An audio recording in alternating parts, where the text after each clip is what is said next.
यह उस समय की बात है जब गौतम बुद्ध के दिल में बड़े सवाल थे और उन्हें संसार की सच्चाई की खोज में जाने का आदान प्रदान हो रहा था।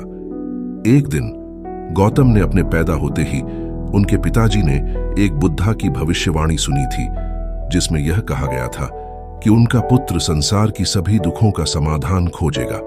यह सुनकर गौतम का मन उत्साह से भर गया और उन्होंने तत्काल निर्णय लिया कि वह संसार के दुखों का समाधान ढूंढने का संकल्प करते हैं। उनकी पत्नी यशोधरा ने भी इस महत्वपूर्ण कदम का साथ दिया और उनके साथी बनी। गौतम और यशोधरा ने संसार की अज्ञानता और दुख को समझने के लिए विचार किया और ध्यान की प्रशिक्षण में रुचि लेने का निर्णय लिया।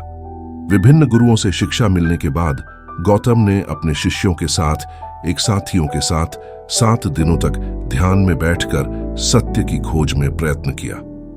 एक दिन जब वह बोधि वृक्ष के नीचे बैठे थे, गौतम को समझ आया कि सत्य केवल अंदर ही नहीं बल्कि बाहर भी है। इस अनुभव ने उनकी आत्मा को पूरी तरह से जागरूक किया और उन्होंने संपूर्ण मानवता के लिए मार्गदर्शन करने का निर्णय किया। गौतम को बुद्ध बनने के बाद उन्होंने अपना जीवन दूसरों की मदद करने में समर्थ बनाने का निर्णय लिया। उन्होंने अपने शिष्यों को अद्भुत शिक्षाएं दी, जिनमें अहिंसा, सत्य, आत्मसमर्पण और मैत्री शामिल थीं। गौतम बुद्ध का संदेश था कि दुख का कारण अविद्या है और जब हम सत्य की ओर बढ़ते हैं तो हम दुख से मुक्ति पा सकते हैं। उन्होंने अपने शिष्यों को सिखाया कि सबका दुख एक ही है और यह दुख अपने मन को नियंत्रित करके ही दूर हो सकता है। एक दिन गौतम बुद्ध एक गांव के गरीब लड़के से मिले। उस लड़के को अपने दुखों का समाधान नहीं मिल रहा था और वह बहुत उदास था। बुद्ध ने उसकी समस्या को सुना और उसे ध्यान और मेधा बढ़ाने के लिए मार्गदर्शन किया।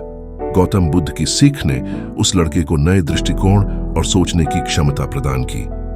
उसने अपने कठिनाइयों को स्वीकार किया और उन्हें पार करने के लिए सकारात्मक दृष्टिकोण अपनाया। धीरे धीरे वह गरीब लड़का अपने क्षमताओं का सही रूप से उपयोग करने लगा और अपने जीवन को सकारात्मक दिशा में बदल दिया। उसने गौतम बुद्ध की सीखों का पालन करते हुए अपने जीवन को समृद्धि और सुख के साथ भर दिया।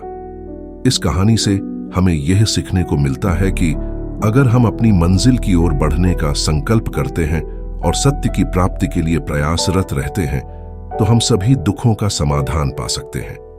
गौतम बुद्ध की भूमिका में हमें अपने लक्ष्यों की प्राप्ति में सहायक होने वाले मार्गदर्शकों की महत्वपूर्णता को समझना चाहिए और उनकी सीखों का अनुसरण करना चाहिए। दोस्तों, अगर वीडियो आपको पसंद आई हो तो इस वीडियो को ज्यादा से ज्यादा लोगों तक शेयर करें और हमारे चैनल को सब्सक्राइब करें और बेल नोटिफिकेशन को ऑन करना न भूलें, ताकि जब भी हम आपके लिए वीडियो प्रोवाइड करें तो वीडियो का नोटिफिकेशन सबसे पहले आप तक पहुंच सके। इस वीडियो को यहां तक देखने और आपके सपोर्ट के लिए धन्यवाद।